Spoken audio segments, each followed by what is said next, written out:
Hey, good evening, North Harbor. It's time for our update, our midweek update this week, and so glad you guys are tuning into these. Hope they're helpful. Just a new way to do announcements during this time where we are separated, keeping our social distancing. Just want to share a passage with you this week that's been on my mind. It's from Matthew 16, verses 13 to 20. And it goes like this. When Jesus came to the region of Caesarea Philippi, he asked his disciples, "Who do people say that the Son of Man is?" "Well," they replied, "some say John the Baptist, some say Elijah, others say Jeremiah or one of the other prophets." Then he asked them, "Who do you say that I am?" And before we move on, I just want to stop there and say, this is, who Jesus is something that we need to answer every single day. It's a question that we're always asking ourselves, and it doesn't matter the time, it doesn't matter the situation. In different situations, different times, we're always asking this. Every day, we got to ask ourselves, who is Jesus, and how am I going to respond to him? So this is a great question for us to ponder, particularly in these times where everything has changed so much. Our social landscape has just been turned upside down. And so asking yourself, who is Jesus every morning? Who do I say that Jesus is? He goes on, and there's some interesting things here. He says, Simon Peter says, "You are the Messiah, the Son of the living God." Jesus replied, "You are blessed, Simon, son of John, because my Father in heaven has revealed this to you. You did not learn it from any human being. Now I say to you that you are Peter, and upon this rock I will build my church, and all the powers of hell will not conquer it. And I will give you the keys of the kingdom of heaven. Whatever you lock on earth will be locked in heaven. Whatever you open on earth will be opened in heaven." Then he warned them not to tell anyone that he was the Messiah. What's interesting here is that Jesus says to Peter, it's not any one person that has revealed this to you. It is your Father in heaven that has revealed this to you. And I want to challenge all of us during these difficult times to see what God is revealing to us, to look for God in all the things going on around us, everything that we see in our neighborhoods, in our families, and in nature, all those places, just to, keep an ear to the ground on how God is revealing himself to all of us. Jesus seems to indicate that God works in mysterious ways and that God himself reveals himself to us. I'm reminded also when Jesus talks to Nicodemus, and he talks about the Spirit. He says, we don't know where it's coming, where it's going from. It's like the wind. It comes and goes. And it reminds us how many times, it reminded me anyway, how many times that we try to control God. We try to understand where God's going, where God has been, and try to get that down to a science. And Jesus seems to indicate, both here and the passage in John chapter 3 with Nicodemus, that the things of the Spirit come and go, and it can be mysterious sometimes. So we got to look. We got to open our eyes. We got to open our ears, and see where God is happening. And I think in our daily routine, we can lose sight of that sometimes. We can just not look up once. We're just so consumed with daily needs. But I just want to encourage you to every day, who is Jesus to you? Who is Jesus really? And what is God revealing to you? Lots of stuff there. Lots of good stuff. Okay, our updates. These are getting shorter every week because we're following a routine. It's a routine apart from one another, but it's still a routine. We're doing church very differently, and some of these things are just old news. So I'm going to leave a lot of this to the email that Lisa sends out, the Harbor Happenings email. It gives all the bullet points, all the reminders of what's going on throughout the week. And much of this we've gone over before, so you can just look there. And if for some reason you're listening to this or you're watching it from our website and you're not getting the emails, please let me know. Just email me, dan@northharbor.org. dan@northharbor.org, and let me know, and we can put you on that list. Or if you know of anyone you think would want to get this information, let me know. Email me, text me, call me, whatever it is. Let me know that someone's not getting these updates, so that we can just keep everyone, in the loop. So once again, all our meetings are suspended until further notice.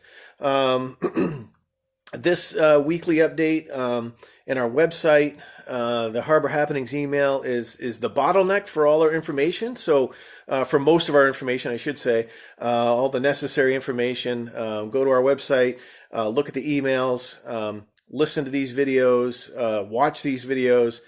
You can do that on your phone or on the computer, but this is the bottleneck for all the information. We want to keep that concise. So that being said, Lori is sending out emails to Kids Cove parents, and the stuff that she sends out, the emails she sends out, has lots of resources for you to check out, both for midweek activities and Sunday morning activities for your kids. Floodgate is now going 2 weeks strong Wednesday night with Zoom meetings, and John sends parents emails as well, weekly emails. I think twice a week he sends one for the upcoming week and a refresher or a recap of the previous week. And so parents, you should be getting those. If you're not, let us know. We'll get you on the email. Our weekly groups, we got women's group Mondays at 7:30 p.m. Men's Thursday at 7:30 p.m. That's tomorrow night for the, I guess, I don't know when this is going to post. Thursday night this week. Thursdays for the guys, Mondays for the ladies. And Lisa will send out the link to those via the Harbor Happenings. So once again, if you're not getting those, or if you know someone that wants to get those, let us know. We'll put them on the email list. And then Fridays, we're doing a prayer meeting on Facebook Live. We don't get to interact so much, but Paul and Elsbeth Elijah lead us through that. It's been awesome. Great stuff. Prayer, just group prayer. So that's Fridays. So we got lots of points of contact. And then Sunday mornings, we're doing Zoom meetings. We started Zoom meetings last week. It was so good to see all of you. I loved seeing all of you and connecting. And we're going to do pretty much the same thing this coming week. But we'll add a little bit more connection, a little bit more interaction. I'll get to that in a second. So for this week, this is Holy Week. I hope that it's meaningful for you. And our denomination is calling all the churches in the denomination for a day of fasting and prayer on Friday. I want to invite you to do that. Consider it. Think about it. You can fast. It doesn't have to be from food. It can be from something else. But fasting is a pretty common way to celebrate Good Friday. It's where we remember Jesus' suffering and his for us and his crucifixion. And so it's kind of a day of repentance and introspection and just remembering Jesus in that way. So that is Friday all day. And we're not coordinating anything as a church. I'm just inviting you to fast in some way on Friday. We're going to have our prayer, our Facebook, our Friday Facebook prayer meeting has typically been at 5:00. This week it's going to be a little bit later. We're going to see if we can get a little bit more participation by going later in the night or late in the evening, really. So we're going to do it at 6:30 p.m. And it has been at 5 this week. It's going to be at 6:30 p.m. And it's going to be focused on Good Friday. You know, it is Good Friday. It's a time where it's the day Jesus was crucified for us. And so it's going to be a prayer meeting that is a Good Friday prayer meeting. And typically there's been some guided prayer and music. And this week, I found out while I was recording this. Yeah, I just found out. It came across my phone just now that we're doing communion. We're going to serve communion. Sort of, in a sense. I mean, Paul and Elsbeth will be leading us through communion, which means you need to be ready with something to drink and bread to break. And in these times, you know, whatever that looks like. Maybe that looks like a cup of coffee. Maybe it's juice. Maybe it's wine, actual wine. Maybe it's bread. Maybe it's a cracker, whatever. But have something ready to take communion with you and whoever you're with during that time. So that's 6:30 this coming Friday, Good Friday at 6:30. Then at 8:00 we're still going to do our prayer vigil. Typically we do this in our office in 2 different rooms, and we try to get going all night long. With the way things are right now, we're going to do it at home. Everyone's going to sign up for a 1-hour slot and pray at home through the night. And we have most of that filled. I would love to extend that time. It goes from 8 p.m. on Friday night all the way to Saturday at noon, but I would love to extend it beyond noon. And because we're only doing 1 hour slots instead of two rooms, like we usually do, it's filling up quicker. And so we got most of those deep, evening slots filled, but that link will be on the weekly Harbor happenings.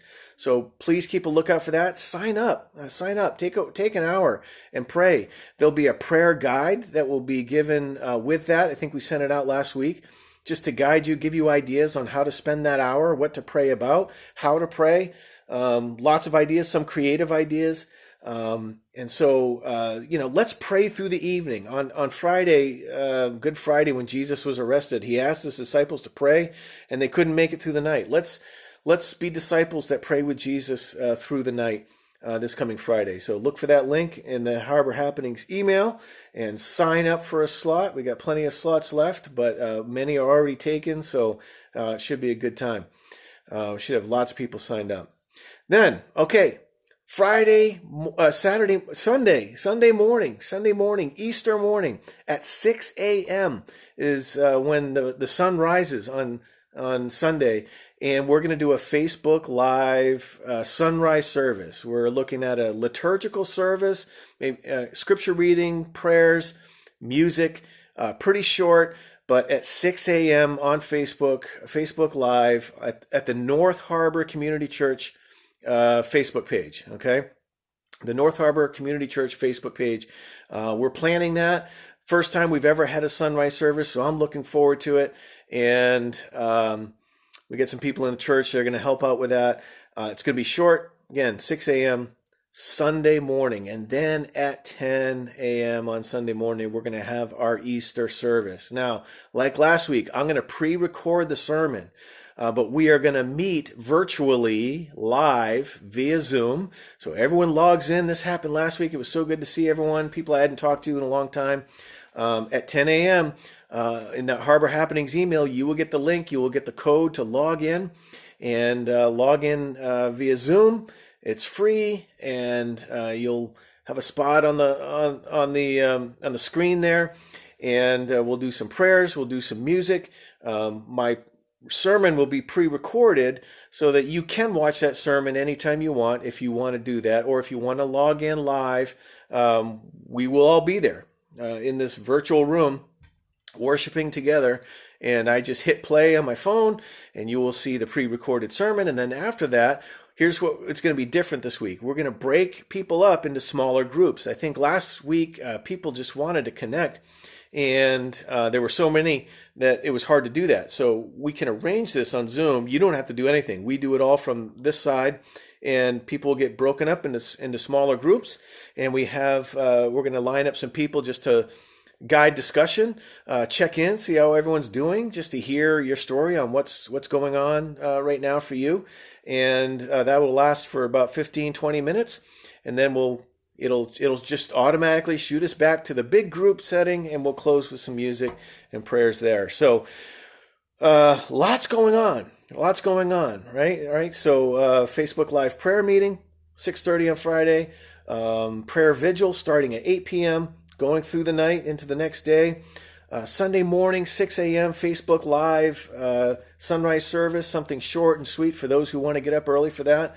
And then 10 a.m. on Easter, our typical service. And I hope that covers the bases. That gives us a lot of points of contact throughout the week. I just want to reiterate this. Women's group on Monday night, 7:30. Floodgate Wednesdays starting at 6 for the junior Floodgate, 7 for senior Floodgate. Weekly updates. This will be posted usually Thursdays.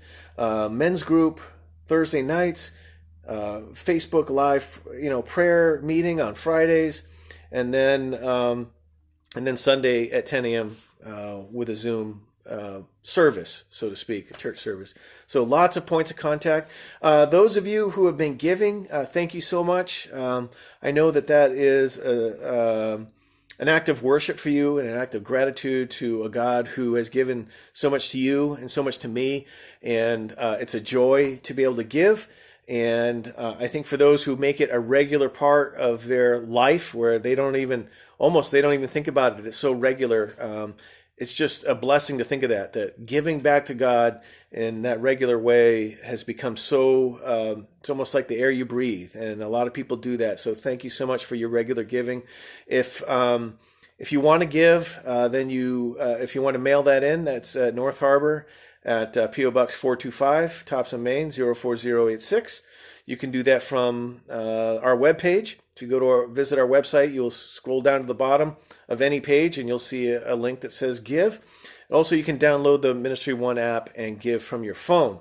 If you download Ministry One from wherever you like to get your apps, and then you load it onto your phone, it's free. Search for North Harbor, and there'll be you load that in, and you'll find us there. Sermons, prayer requests, giving can be all done from your phone.